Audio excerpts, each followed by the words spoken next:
फटी चादर और बूढ़ी माँ की कहानी। हम सब लोग जानते हैं कि ठंड के मौसम में अकेले रहना बहुत ही मुश्किल काम होता है। आज की कहानी आप लोगों को बहुत ही अच्छा लगेगी। बात उन दिनों की है जब ठंड बहुत ज़्यादा पड़ रहा था। सब लोग बंद कमरे में आराम से सो रहे थे। लेकिन उसी ठंड में एक बूढ़ी माँ अपने बेटे के साथ एक फटी चादर में काँप रही थी। उसके पास एक ही चादर था और वो उसका बेटा ही उसे यूज करता था। एक दिन की बात है, उसका बेटा पूछा, माँ कब हम लोग की गरीबी दूर होगी? क्या हम लोग ऐसे ही रहेंगे? अपने बेटे की इस तरह की बात सुनकर वह बूढ़ी माँ ने बोला, नहीं बेटा, एक दिन जब तुम बड़े हो जाओगे तो ढेर सारा पैसा कमाना और हम सब लोगों की गरीबी दूर हो जाएगी। अपनी माँ की इस बात को सुनकर उसका बेटा बहुत ही खुश हो गया और फिर से काम में लग गया। बूढ़ी माँ अपने बेटे को पालने के लिए एक सेठ के यहाँ पर नौकरी करती थी। समय बीतता गया और एक दिन उस बूढ़ी माँ ने अपने सेठ से एक चादर मांगा।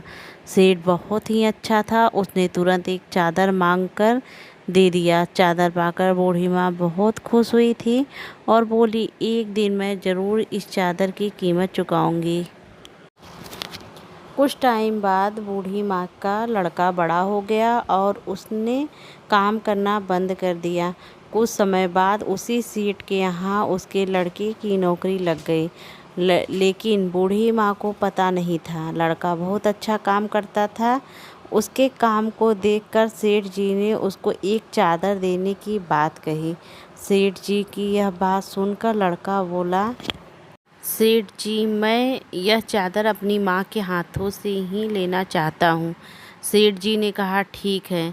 अगले दिन लड़का और सेठ जी उसके घर पर जा पहुँचे।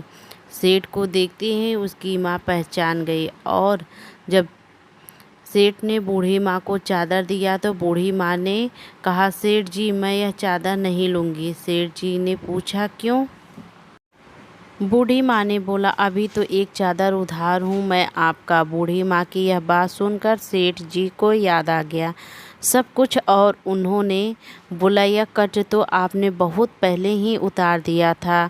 आपने इस होनहार बेटे को मेरे पास रखकर। सेठ की बात सुनकर बूढ़ी माँ बहुत ही खुश हुई और बोली, आप जैसा मालिक सबको दे भगवान। इस कहानी से हम लोगों को यह सीख मिलती है कि हम लोगों को कभी भी दूसरों के एहसानों को भूलना नहीं चाहिए।